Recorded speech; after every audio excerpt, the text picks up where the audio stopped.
Welcome to Damn Good Movie Memories with your host, Brian Davis. This podcast is the cure for your long commute and super boring workday.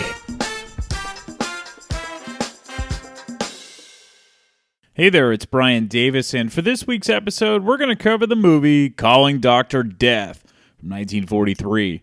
The studio is Universal Pictures. The release date was December 17th, 1943. The running time, 63 minutes, and it was in black and white. Leonard Maltin, from his classic movie guide, gives it 2 out of 4 stars. He writes ultra-low budget mystery about a neurologist, played by Lon Chaney Jr., who was tormented by the realization that he may have killed his unfaithful wife during a moment of madness. Chaney is badly miscast. Now, personally, I disagree with Leonard Maltin about Chaney being miscast because I've always enjoyed his work, but to each their own. If you're a fan of Damn Good Movie Memories, you know I'm a huge fan of old-time radio programs from the 30s and the 40s, and much of what I try to do with each Damn Good Movie Memories episode is very much in the vein of those classic programs, with regards to the art of storytelling and verbally presenting something for you to enjoy with your ears. And this is why when I saw on TCM or AMC way back when, films that were adaptations based on original radio shows, I always checked those out. And I was thrilled when Mill Creek released the 6 original Inner Sanctum films on DVD in 2021. And Calling Dr. Death is the first of 6 films, and they all starred Lon Chaney Jr. Okay, let's get into the making of the film. So, the radio program Inner Sanctum was very popular on NBC Radio and was one of the first radio horror series of its kind. Other horror radio shows included The Witch's Tale, The Hermit's Tale, Lights Out, and even The Shadow had elements of horror with its supernatural feel. Inner Sanctum eventually morphed into more mysteries than horror, mostly due to its sponsor Lipton Tea and Lipton Soup, and they wanted more mysteries and less horror. Hyman Brown, who was the producer of the radio program, actually forbade Universal Pictures from using any of those existing stories that were broadcast on the radio from being adapted to film. And it was claimed that Brown did this because Universal refused to pay Brown the huge sum of money he wanted to be part of the film series. His asking price would have been almost as much as the entire film's budget. Additionally, none of the published print stories could be used for the film adaptations either. Essentially, the only connection between the radio program and the novels from Simon & Schuster was the title and the logo. So the 6 films made by Universal were all original screenplays and included a mention of Simon & Schuster in the opening title cards. By the way, if you didn't know already, the meaning behind the title of Inner Sanctum, well, it's a metaphor for the mind. Not to be outdone, another very popular mystery radio program called The Whistler did a similar thing for Columbia Pictures a year later by having actor Richard Dix star in each of their 8 film adaptations. Other radio shows that turned into film series include The Falcon, Boston Blackie, and The Saint. So Calling Dr. Death director Reginald LeBorg was mainly a musical short film director starting in the mid-1930s. And his full-length feature film debut occurred also in 1943 with a film called She's for Me. Calling Dr. Death would be his second full-length film. LeBorg would go on to direct the next 2 Inner Sanctum films. Now, LeBorg had a good working relationship with Lon Chaney Jr., as they did 3 Inner Sanctum films along with a Universal monster movie in 1944, The Mummy's Ghost. And then 10 years later, they worked together on The Black Sleep.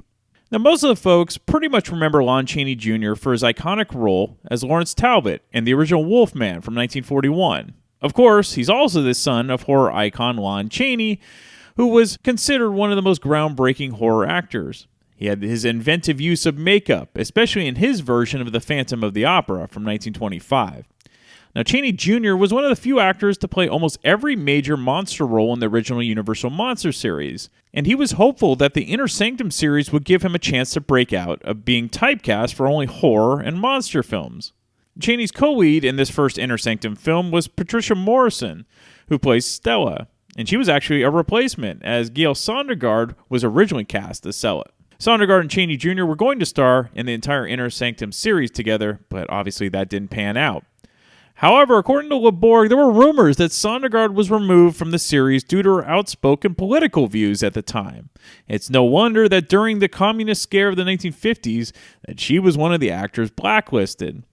Interestingly enough, Sondergaard was one of the early choices to play the Wicked Witch in The Wizard of Oz, but the producers felt she was quote-unquote too beautiful to play the role, and she was never cast. So Patricia Morison at the time was dubbed as the next Dorothy Lamour, which she didn't care about because she wanted to be her own person. She has said that Calling Dr. Death was one of her favorite roles and loved her early B-movie career. She later became a big star on Broadway and would often appear in TV shows for the later half of her career. Okay, let's get into the film. So the Inner Sanctum films all begin with an intro of a floating head in a crystal ball. This is the Inner Sanctum, a strange, fantastic world, controlled by a mass of living, pulsating flesh, the mind. It destroys, distorts, creates monsters, commits murder. Yes, even you, without knowing, can commit murder.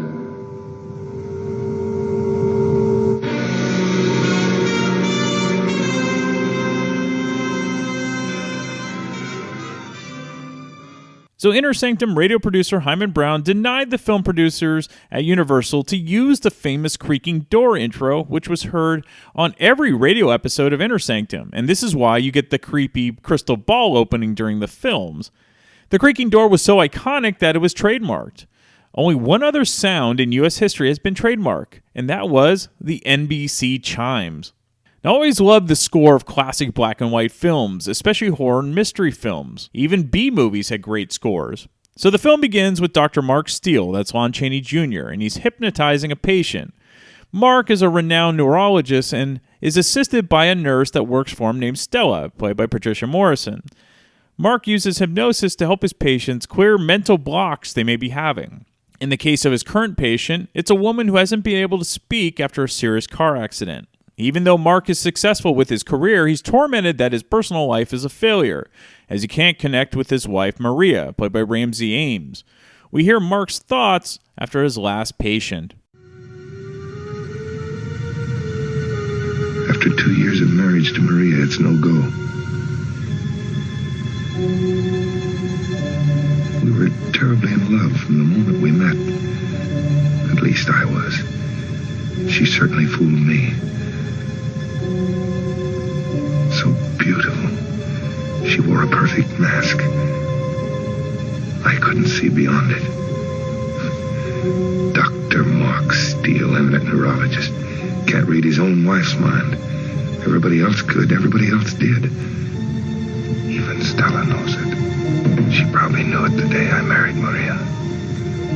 Stella's a fine person. She's not only a nurse, she's my co-worker and confidant. I depend on her more and more.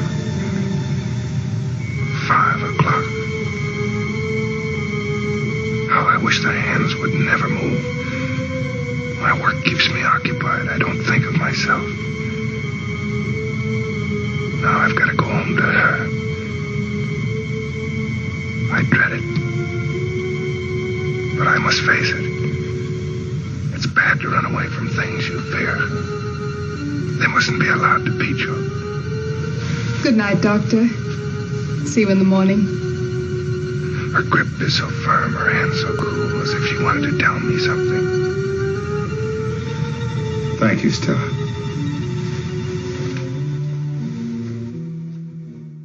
Mark goes home and eats dinner alone, as his wife has been detained with other business, according to their butler. With every passing minute, Mark becomes more and more resentful of his wife.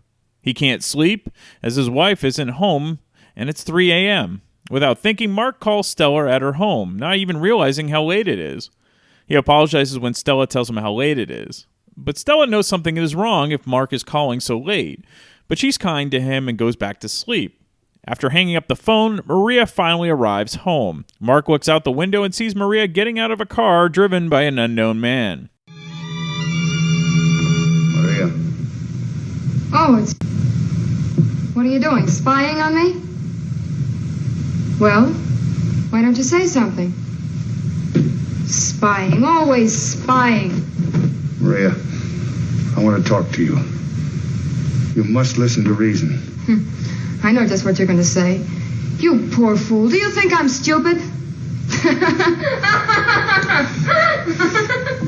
Stop it! Stop it! Stop it! Take your hands off me!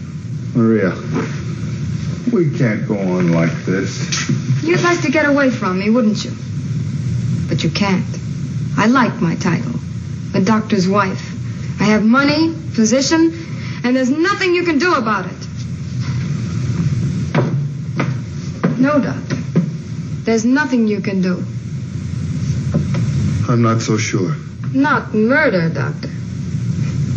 You haven't the courage. I wonder. Mark then goes into Maria's room as she is laying on the bed with her eyes closed. In a flash, we think he's going to strangle her. But instead, their pet bird makes a screeching noise, and we simply see Mark standing next to Maria. He's not touching her at all. He quietly leaves the room to Maria's shock.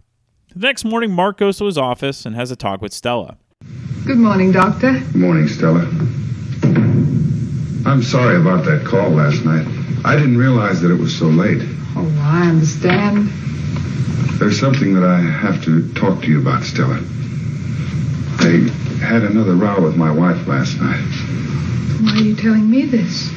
Because, for the first time, Maria made me realize that... Oh, Stella, we're adult. This business of hiding the truth from one another, that's not being honest. There's nothing we can do about it. No, I guess there isn't. So Mark goes home in the early afternoon and finds out that his wife went away for the weekend. Infuriated that his wife is likely with another man, Mark drives recklessly, almost running into a moving train. We then see Mark sleeping at his desk. Stella discovers him and informs him that it's Monday, but Mark has no recollection of the weekend at all. But that's not the only surprise Mark receives.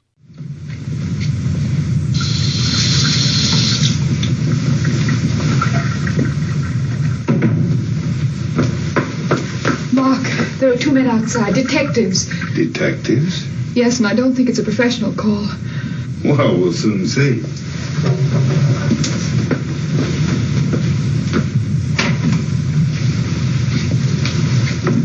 Yes, gentlemen? We'd like to see you alone, Doctor. I'm sorry, but Miss Madden is always present at my interviews. Okay. When did you last see your wife? What are you talking about? Murder. Your wife's been killed. Where is she? At your lodge sometime during the weekend. Better come along with us. Identify the body. I'll be right with you. Won't you be seated? Excuse me.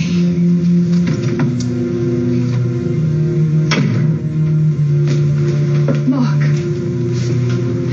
you mustn't say a word. You were with me Saturday and Sunday. That's why Stella is so worried. I have no alibi. Don't even know where I was. It's horrible. Oh, this whole thing, it's ridiculous. Please do as I say.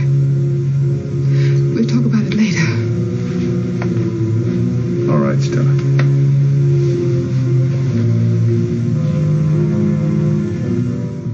Mark goes with the detectives to a house where Maria's body is found. The place is already covered with police and reporters who have been tipped off about the murder. Maria's body is on the floor of the bedroom. The room is a mess with furniture toppled over. It appears like there was a major struggle. Maria's skull was crushed in and her face was burned badly with acid. This was not a random killing. Somebody truly hated Maria and wanted her suffering before killing her. Why the police would let Mark view the body alone is beyond me, because as anyone knows, the spouse is always the first suspect in any murder. But I know, it's just a movie. But Mark finds a small button next to Maria's body and picks it up. And he does this before the lead detective, Inspector Greg, played by J. Carrol Naish, even questions Mark.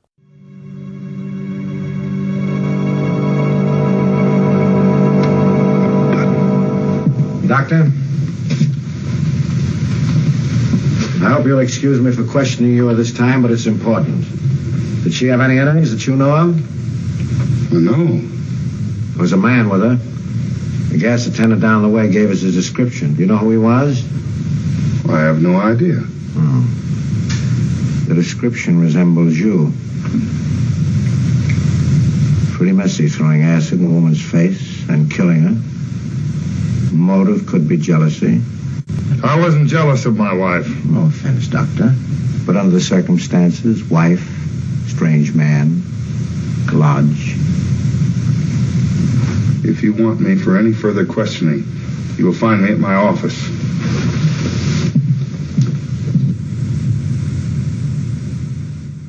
Mark returns to his office and talks to Stella. In the conversation, Mark talks about the button he found. And then we discover that Mark is missing a button on his suit jacket sleeve, and it matches. Mark is convinced he killed his wife in a blackout rage. But then the phone rings and Mark gets some unbelievable news. Inspector Greg informs Mark they've arrested a man who they believe killed Maria. Stella is relieved, but Mark isn't convinced. The accused man is named Robert Duvall. Not that guy. The actor is actually played by David Bruce. Robert Duvall is an architect who is having an affair with Maria. Mark meets with Robert in the jail visitor room, and Robert gives his side of the story.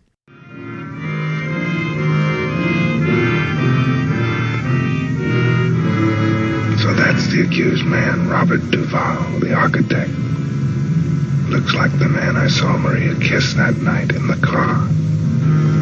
His features are strong and clean. He doesn't look at all like a criminal. It's hard to believe. Dr. Steele, you've got to believe me. I didn't kill Maria. I loved her. Maria and I were very much in love with each other, I thought. There's nothing in the world I wouldn't do for her. Then suddenly she began to lie, to lead me on. She said that she was going to leave you. I believed her. And then out at the cabin, it turned out to be another one of her lies. She admitted that she loved me, but she refused to give up her security, her position in society. She was drunk. We quarreled and I left. And that was the last I saw of her. After that, I drove all night. The police didn't believe me. I had no proof. They won't give me a chance, Dr. Steele. You've got to help me. I believe you. Duvall, as an individual, I'm not interested in you. But as a human being, I feel it my duty to help you. All right, Duvall.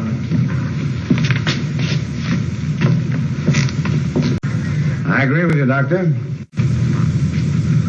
I don't think Duvall's guilty either. You know what I think? What? I think you killed your wife. How could you do it? Maria was so beautiful. Murder of her life. You knew my wife? Dr. Howard, I know your wife.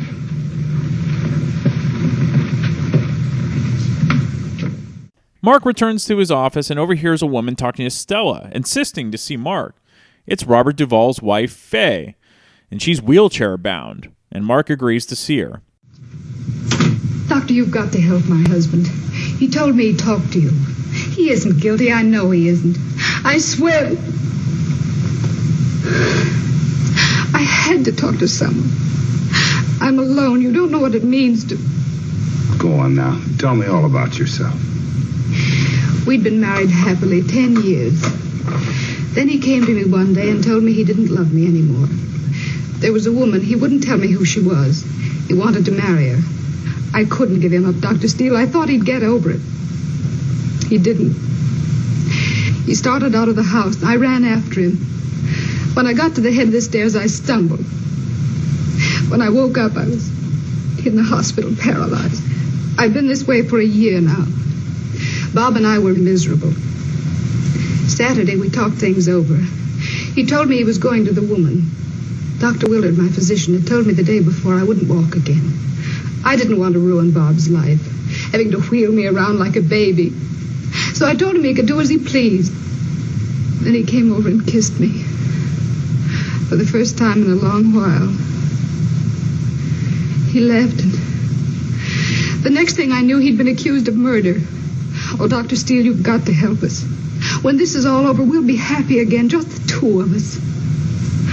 Oh, I know I'm not as beautiful as your wife, but...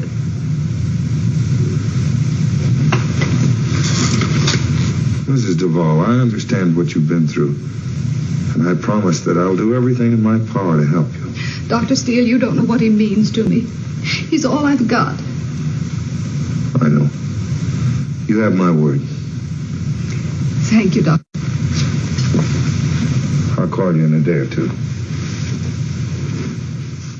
So the case goes to trial with Robert not standing a chance with all of the circumstantial evidence against him. He's found guilty and sentenced to death for the murder of Maria. This does not relieve Mark, as he still feels that he's the one who killed Maria, and his conscience won't allow him any peace of mind. So Mark gets a visit from Inspector Gregg at his home.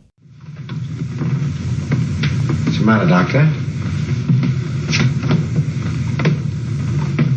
Nerves? Or conscience? What are you doing here? Oh, I had a hunch. I believe if you follow a guilty man long enough, no matter how he tries or where he hides, he's bound to break. Why don't you confess? I don't know what you mean. Oh, you don't, huh? You've always experimented with life, Doctor. You've gone beyond life, into the brain. The subconscious. Pretty dangerous, invading the unknown. You learn strange things. You think of strange things. I understand you even do. Exactly what do you mean? An innocent man's going to die, Doctor. Or you'll confess sooner or later, because you can't escape your conscience. Already it's beginning to bother you. Why don't you confess now? You're mad. Mad? No. No, Doctor. Did it ever occur to you that perhaps you are... Oh, no. Everybody else is. That's what all of you think. You know, Doctor, it isn't death that frightens men. It's waiting. Anticipation. Your conscience. Haunting you in your sleep, in your dreams. Get out. So easy. Just a few little words. That's all it'd take. Get out!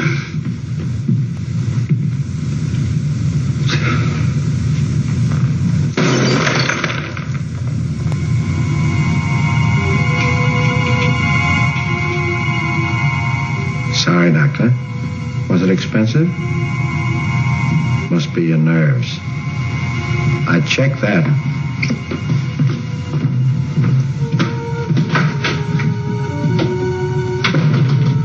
I've got to find out. Self-hypnosis. Yes. That's the only way. The inspector accidentally knocked over a lamp, which caused a loud bang. Mark decides to put himself under hypnosis with the help of Stella, in an attempt to try to remember what happened during the weekend that Maria was killed. Mark records what he says while he's under. After completing the recording, Inspector Gregg arrives at the office and listens to the recording. What are you doing here? How did you get in? He's trying to blame you. He wants me to help him. Don't try to fight it, Doctor. It has to come. Don't listen to him, Mark. You didn't do it. You told me so yourself. It's on the recording. I told you what happened last Saturday and Sunday? Yes.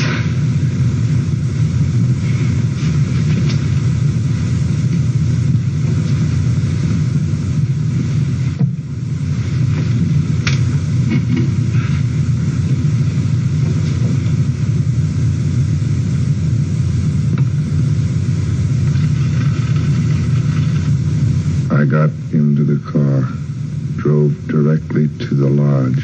I found Maria there. She was alone. She was drunk. She accused me of following her. We argued. I pushed her away, ran out. As I got into my car, through the rearview mirror, I saw Duval enter the house. He must have hidden behind the tree when he first heard my approach. Disgusted, I drove back to my office, took a sedative, a little too strong. I began to fall asleep. Then... The condition he was in when he made the recording, he hypnotized himself. I helped him.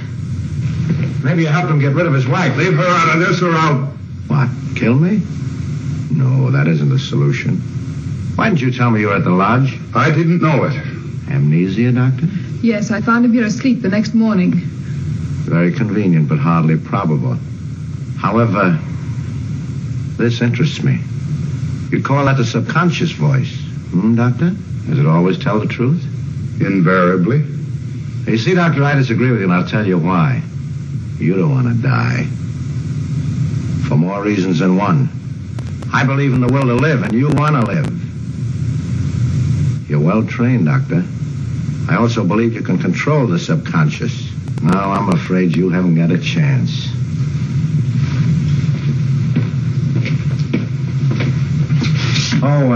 I owe you a vote of thanks, though. You're a big game, Doctor. Makes the chase interesting. He's mad. Perhaps, but not without reason. But the record. I know. But the will to live, it might be strong enough to control the subconscious. Still, I'm afraid he may be right.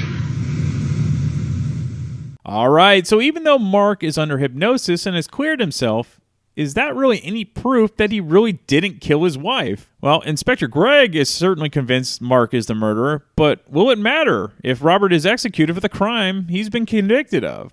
So the final 20 minutes of the film answers all of your questions, and it's a doozy. You might think you have a grasp on what happened, but there's so many twists and turns it keeps you guessing. So the films in this quick little B-movie Inner Sanctum series, they're a lot of fun, and if you can find them, it's essentially like watching a TV show episode. I think you can find them on different streaming platforms. Not to mention, believe it or not, this film is beautifully shot considering it was not a big-budget film. So check it out if you enjoy classic mysteries. And if you want to hear another tale from the radio version of Inner Sanctum, which is how the series began after all, you can listen to The Black Seagull, which was also from 1943, and it features Peter Lorre as the main character.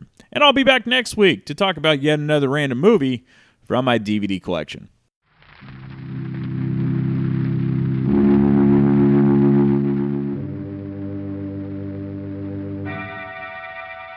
Inner Sanctum Mysteries, starring Peter Lorre, brought to you by Carter's Little Liver Pills. Before we open the squeaking door on Inner Sanctum this evening, here's a message the government would like to have passed on to you. Women are urgently needed now in war plants and essential industries. There are all kinds of war jobs which don't involve machinery or tools, such as driving a bus or taxi, working in a laundry, restaurant, school, or day nursery. And in filling these jobs, women are relieving men for heavier work. Ladies, if you live in an area where there's a shortage of war workers, go to the office of the United States Employment Service nearest your home at once. The address is in your local telephone book. But remember, do not move to a crowded war center in search of a job. It will only add to the housing and living problem already existing there. Your first and only necessary step to volunteer your services in a war job is to visit your local United States Employment Service office. Get yourself a war job and hasten the day of victory.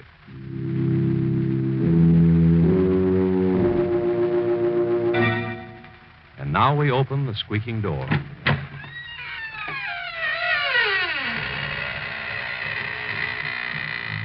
Good evening, friends of the Inner Sanctum.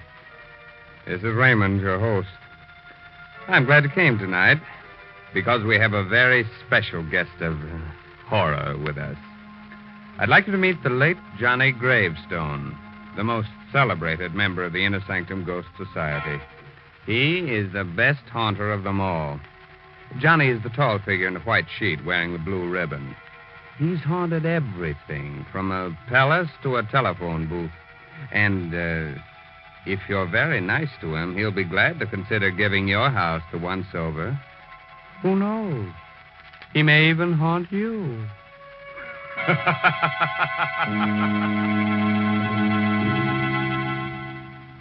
Tonight's Inner Sanctum story, The Black Seagull, is an original radio drama by Sigmund Miller and stars Peter Lorre in the role of Richard Blake. It's produced under the direction of Hyman Brown. Inner Sanctum Mysteries are brought to you by Carter's Little Liver Pills. When you feel dull, headachy, sluggish, take Carter's two-way treatment to, first, start your liver bile flowing quickly. Second, get comfortable relief from irregularity.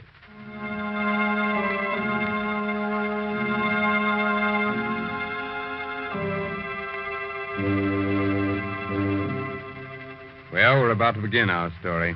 I forgot to warn you about the tremblins. They're those pesky, invisible cousins of the gremlins.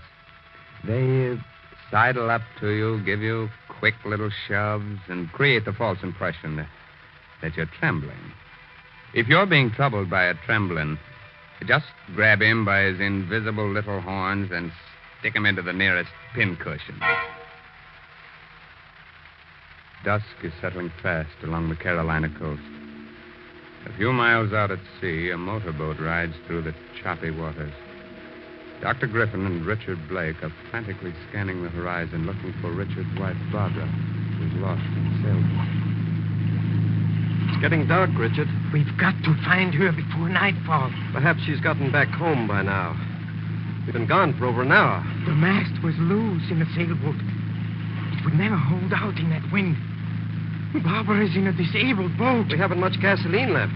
I'm not going back until we find her. The only thing we can do is call the Coast Guard. Did you hear that, Dr. Griffin? Yes. Seagulls. Sounded like a human cry. Oh, no, it's only the gulls, Richard. Listen. It's the same sound. No. This is no bird cry. That was Barbara. That was the cry of a seagull. See? He's right above us. A black seagull. Black gull. Completely black. It's an ominous sign. Something has happened to Barbara. Oh, come now. I hope you don't believe in that superstitious nonsense. Look. Over there. Do you see it? It looks like a boat. It's Barbara. The mast. The mast is down. We'd better get over there fast.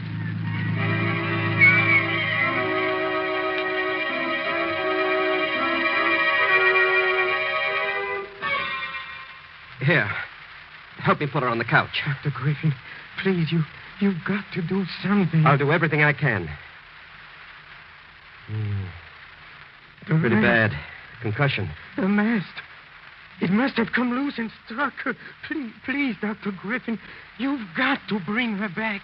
She may come to any second. Or she may never come out of it. No. It isn't true. I wish it weren't. Her skull is crushed. The injury is a fatal one. No. It's only a surface wound. Perhaps an operation. We can get her to a hospital. Look, she's coming to. Please, Richard. There isn't a chance. Richard. Yes, darling. Oh, it wasn't my fault. The mast, it broke in the wind. Don't talk, my darling. I'm so sorry, Richard. Don't be unhappy. You're going to be all right. Dr. Griffin says you're going to recover. No. You've got to hold on, darling. We'll get you to a hospital. You've been so good to me, darling. We've been very happy together. You can't leave me, Barbara. I won't live without you. Oh, you mustn't say that.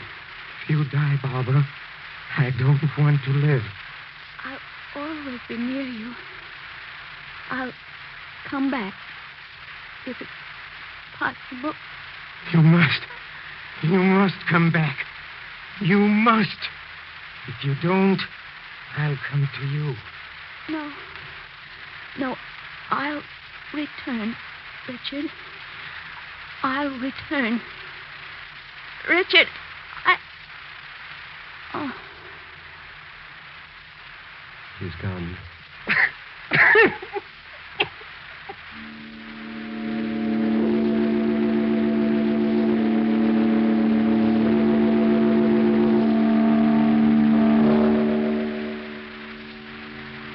The men are ready to lower the coffin, Richard. You wish to pay your final respect. Final respects. This isn't the end. It's the beginning. Do you understand? The beginning. Barbara isn't gone. She'll come back. She said so. No, Richard. No one comes back from the grave. It's dangerous to believe that. Dangerous for your sanity. She'll come back. She didn't lie. All right, men. Lower the body. Did you hear that? Yes. The seagulls again. That wasn't a seagull. I told you. That was Barbara's voice. Please, Richard. It's only a gull. No. It's her. She's calling to me. She promised to return. You see, Barbara didn't fail me. You must stop this, Richard. You'll wind up in an asylum. You're a fool, Dr. Griffin. Lower the coffin, That then. was her voice. No, no, no. Don't lower it.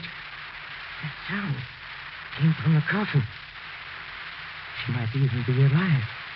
She's dead, Richard. I want that coffin opened. We can't do that, Richard. There's no way of opening it now. We'll pry it open. Don't try to stop me, Dr. Griffin. All right. We'll open it. Here, one of you men. Break the seals at the top of the coffin. For heaven's sakes, hurry, hurry, It will hurry. only be worse for you, Richard, if you look at poor Barbara again. Will you tell the man to hurry?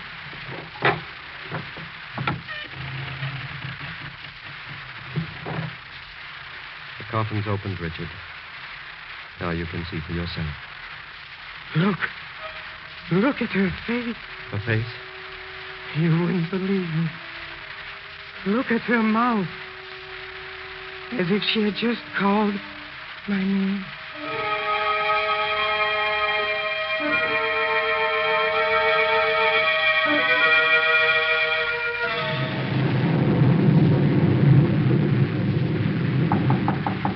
Who is there?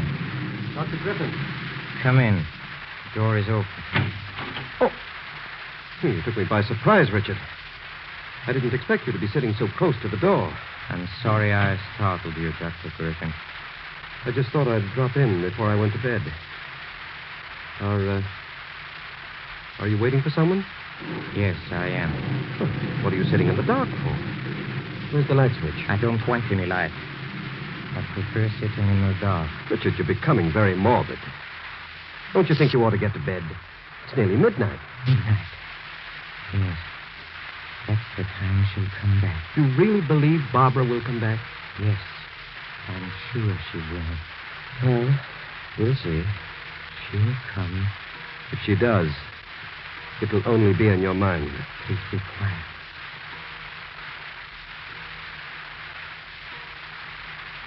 Well? Barbara, you've come. She's here. I know she's here. Oh, darling, you've kept your promise. Richard, stop it. Where's the light switch? Put that light out. It was nothing. The wind opened the door. It was just a coincidence that happened at the stroke of midnight. I didn't close the door properly when I came in. She was here. I felt her cheek on mine. You imagined it. Imagined it. Look, Dr. Griffin. Look at my cheek. My cheek. A teardrop fell on my cheek. It's not a teardrop. It's the rain. The wind blew some rain in through the open door. It wasn't the rain. Barbara was here. If you hadn't put on the lights, I would have seen her.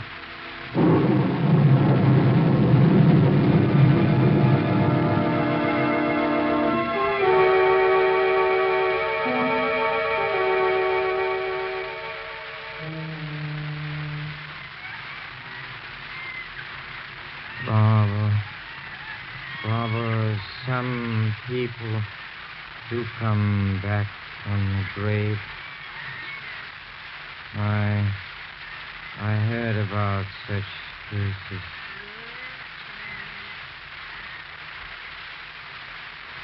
Richard. Barbara, it's you. Yes, It's darling. you. It's me.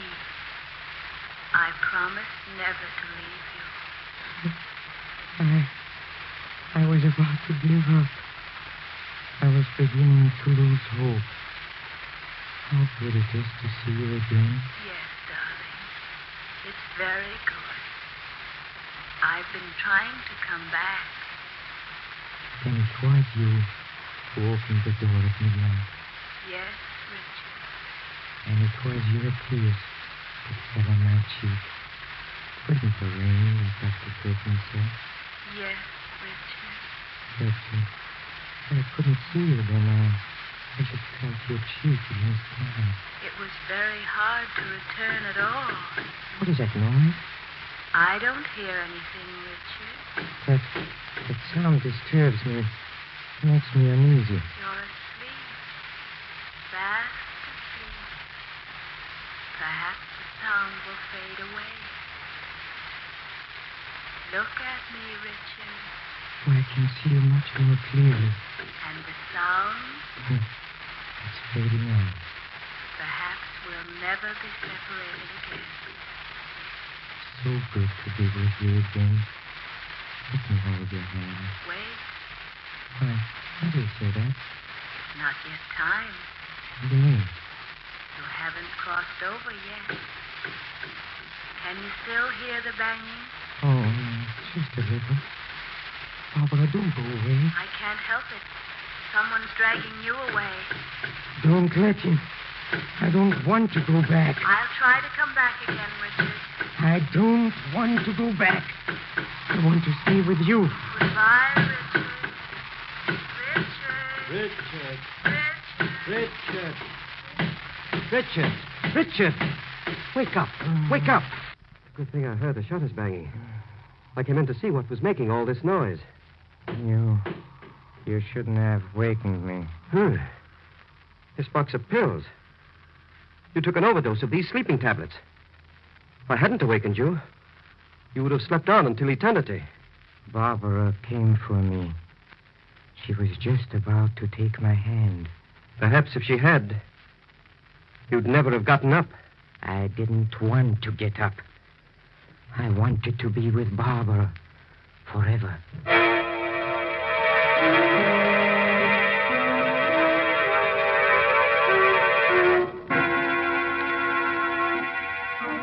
Well,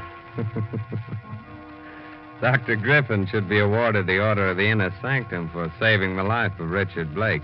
If it weren't for the good man, our story would have come to an end in the middle of the program. And that would have been very inconvenient for all of us. As a reward, perhaps we'll just wound Dr. Griffin a little bit instead of polishing him off. But until we make up our minds, here's a gentleman with an important message for you. To keep you feeling on top of the world, medical knowledge proves that nature should produce about 2 pints of liver bile, the vital digestive juice your liver makes, each day. Otherwise, your food may not digest properly and leave you feeling dull, headachy, sluggish. Scientific facts show it takes a two-way treatment to get the vital digestive juice flowing quickly and to relieve sluggishness without disturbing digestion. Therefore, do as thousands now do. Take Carter's Little Liver Pills. First, because Carter's start the vital digestive juice flowing, usually within 30 minutes. Second, because Carter's gently help you to that glorious feeling that goes with regularity. Remember, many ordinary simple laxatives don't, but Carter's Little Liver Pills do give this two-way treatment. So take genuine Carter's Little Liver Pills as directed tonight. Tomorrow, see if you don't wake up feeling glad to be alive. Get Carter's at any drugstore. 25 cents.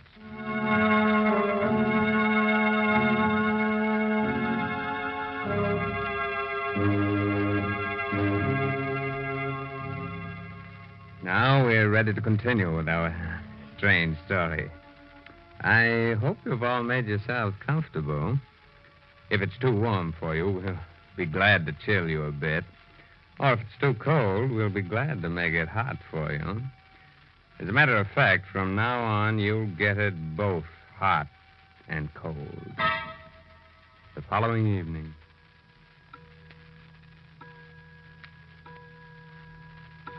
Barbara, you must come back to me.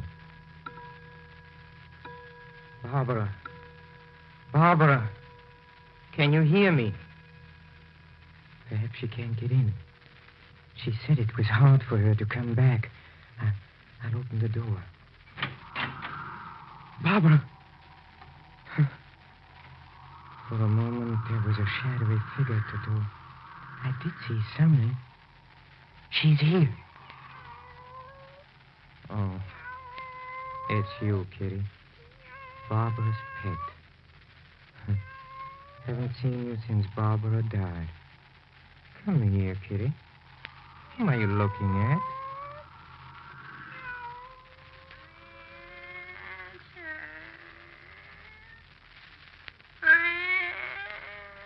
Barbara! Richard. Where are you? Right here. Your voice is so faint. Come closer. Come closer. I don't know where you are. The closet where I used to keep my clothes.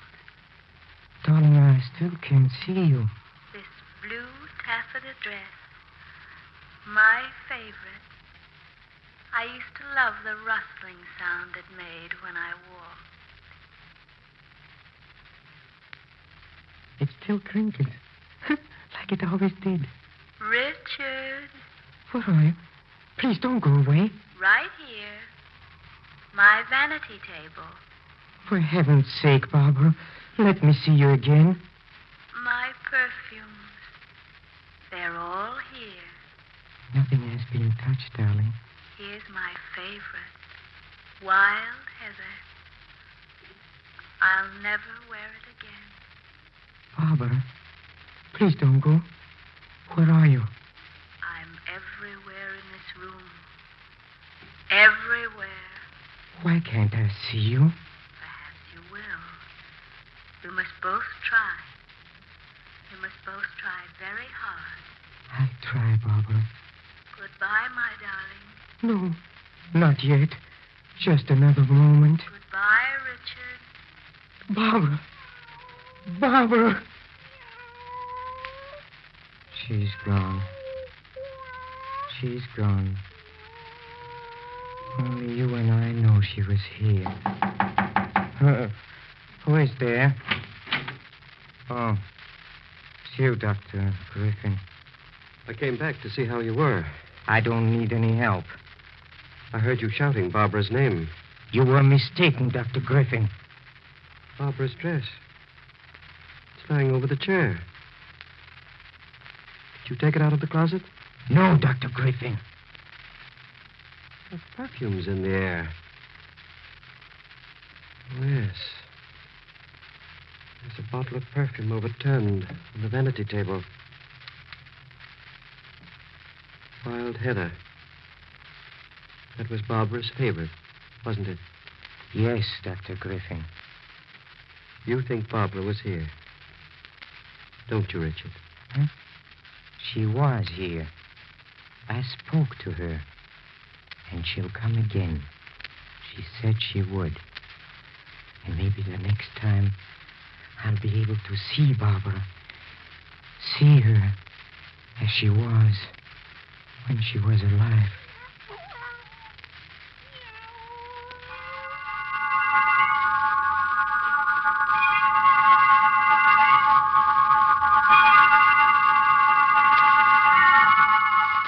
I know you don't want visitors, Richard, but you shouldn't be alone. I brought Miss Driscoll with me to look after you. How do you do, Mr. Blake? Barbara will be here soon. You haven't been eating.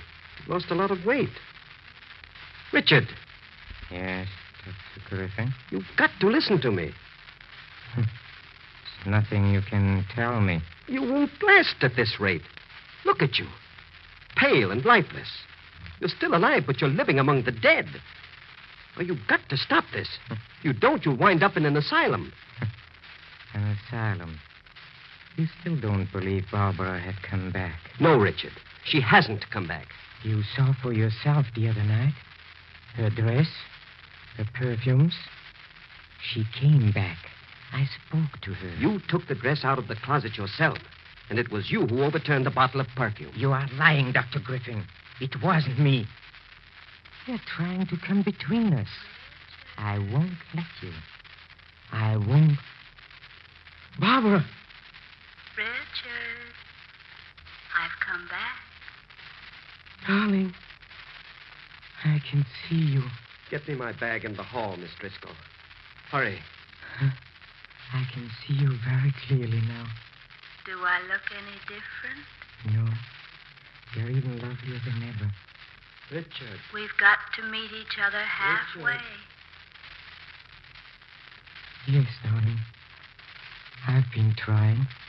I tried very hard. I've brought some friends. They all want to meet you. Friends? Yes. This is Fred Rankin. You remember him? Oh, Fred. How do you do, Richard? I'm Fred Rankin. But you're dead.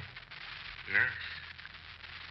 I've been dead for 6 years. And this is Mr. Fielding. Remember him? He was your neighbor once, killed by an automobile. Yes. I've been dead for a long time. Ever since you were a young boy, Richard. And this is Mary Schofield, the girl you went to school with. Barbara! Barbara, watch out. The mast. It's falling. It's falling. Richard, help me. Help me. Help me. It's Barbara. It's Barbara. She's out there in a boat. The mast is gone. I've got to save her before it's too late. You're not going anywhere. There's no one calling you. Nurse, help me get him back into bed. Let me go! Let me go! You're staying here with Let me. me go! Come back! Come back, Richard!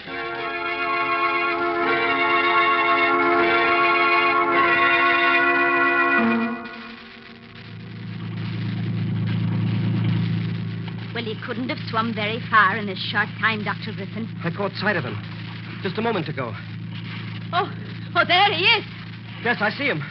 Yes, but he's going down. He's going down. Merciful heaven. Did you see? Yes, he's gone down. But he was holding someone. I could see her long black hair. It's no use. We'll never... You say he was holding someone? Yes. It looked like a woman. She had long black hair. It must have been seaweed. You see things in this twilight that don't exist. Imagination is like fire.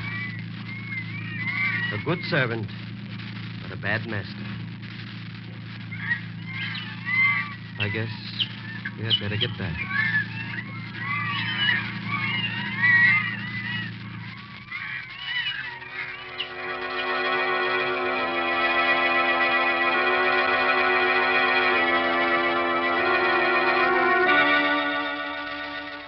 Well, Dr. Griffin lost the good fight. Mm-hmm. He was gull crazy. Well, that was no gull. That was Richard's wife. Anyway, the Inner Sanctum Ghost Society is mad at Dr. Griffin because he's interfering with the drive for new members. Say, by the way, if you should hear the wild cry of birds in your next dream, don't be alarmed. It's just that spring is on its way. Be sure to read this month's Inner Sanctum mystery novel, The Smell of Money, by Matthew Head. On sale at all bookshops. It's enough to make you shudder when you see what a boy or a girl can put in his or her stomach. Things you know would lay you low. Yet they bounce out of bed in the morning just a raring to go. That's youth for you. Yet thousands of people who should feel terrible tomorrow morning, considering the way they've insulted their digestive systems this weekend, may feel like a million tomorrow morning. because tonight they're going to act on a piece of advice from the Book of Medical Knowledge. For medical knowledge proves that nature should produce about 2 pints of the vital digestive juice your liver makes each day. Otherwise, your food may not digest properly and leave you feeling dull, headachy, sluggish. Scientific facts show it takes a two-way treatment to get the vital digestive juice flowing quickly and to relieve sluggishness without disturbing digestion. Therefore, do as thousands now do. Take Carter's Little Liver Pills to get this two-way treatment you may need. First, Carter start the vital digestive juice flowing, usually within 30 minutes. Second, Carter's gently help you to that glorious feeling that goes with regularity. Remember, many ordinary simple laxatives don't, but Carter's Little Liver Pills do give this two-way treatment. So take genuine Carter's Little Liver Pills as directed tonight. Tomorrow, see if you don't wake up feeling glad to be alive. Get Carter's at any drugstore. 25 cents.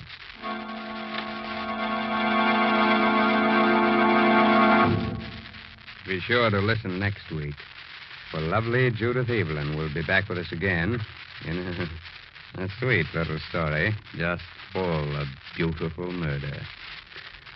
Well, now it's time to close the squeaking door of the Inner Sanctum until next week. So, good night. Pleasant dreams.